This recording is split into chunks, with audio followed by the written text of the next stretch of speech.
Bulchiinsa magaalaa Sanbateetti waajjirri hojii fi leenjii dubartoota hojii dhabeeyyii ta'an gurmeessuun hojii uffata hodhuu irratti leenjisee gara hojiitti galchuusaa beeksise.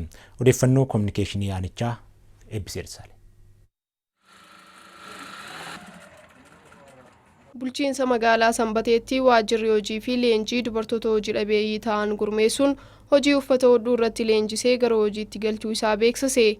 Dubartoonni carraan hojii uumameef akka jedhanitti kanaan dura hojii tokkollee kan hin qabne ta'uu fi yeroo maraa harka abbaa manaa isaanii eeggachaa akka turan dubbatanii kanaanis dhimmoota hawaasummaa fi diinagdee irratti rakkoof saaxilamaa akka turan yaadachiisaniiru.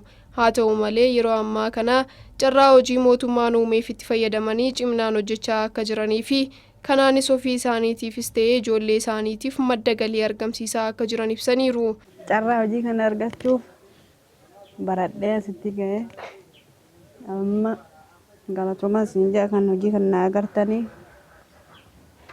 akkasitti amma kana eegaleen ture duraan hojiin qabuun ture manaan ta'a calliseetuma jechuu ijoollee guddisee akkanumaan amma galatoomaa siinjaa kan hojii kana agartanii ይህንን ስራ ለመስራት ይህንን ሞዴስ ሰርተን ሞዴስና ፓምፐርስ ሰርተን ለማቅረብ hojii kana hojjechuuf moodeesii fi pampersii kana hojjennee dhiyeessuuf baay'ee hojjechaa jirra.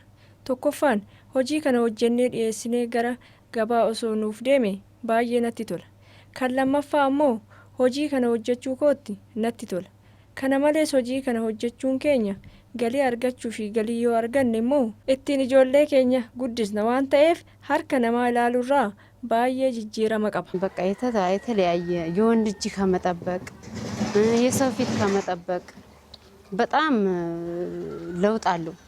ዋጅራ hojii leenjii dhaquudhaan hojii dhabeessan galmaayitiin ture akka carraa ta'ee hojiin qabuun ture sadarkaa barnootaatti waan hin qabneef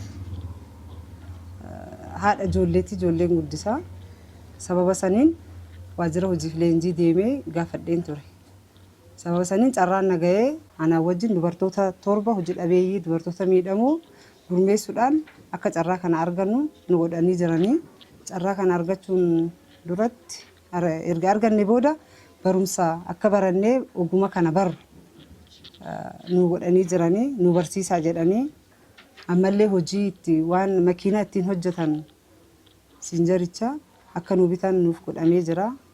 Akkasuma hojii waan ittiin kaanu meeshaalee adda addaa akka nu dhiyeessan nu godhanii jiranii kanaan galatooman jedha. Itti gaafatamaan waajjira hojii fi leenjii bulchiinsa magaalaa Sanbatee obbo Mahammad Yusuf bulchiinsa magaalaa Sanbatee ganda adda addaa keessatti dubartoota hojii dhabeeyyii ta'an 7 gurmeessuun dhaabbata miti mootummaa waliin ta'uun deeggarsi leenjii fi meeshaalee hojii taasifamuu isaa kaasanii gandoota bulchiinsa magaalichaa keessatti dubartoota hojii dhabeeyyii ta'an gurmeessuun diinagdee fi hawaasummaadhaan fayyadamaa taasisuuf bara kanas dhaabbata miti mootummaa waliin ta'uun fayyadamummaa diinagdee dubartootaa mirkaneessuuf xiyyeeffannoodhaan hojjetamaa jira jedhaniiru.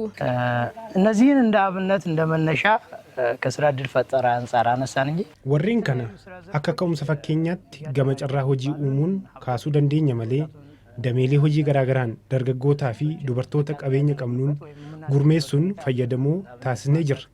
Fakkeenyaaf dubartoota horsiisa lukkuutiin gandoota 4 irratti kanneen fayyadaman jiru. Tokko isaanii kaasuu yoo baanneeyyuu bara baajataa kanatti haala adda ta'een sochoonee fayyadamummaa dargaggootaa dubartootaa fi hawaasa keenya mirkaneessuuf hojjechaa jirra. Kana qofaa miti. Walitti hidhaminsa gabaa daldaltoota waliin erga oomishanii booda namoota isaanirraa fudhatan mijeessuun deeggarsa gahaa gochaa jirra. Kanarra kan caalu hojjechuuf immoo itti deemaa jirra. ከዚህ የተሻለ ደግሞ ለመስራት ጥረት እያደረግን ነው።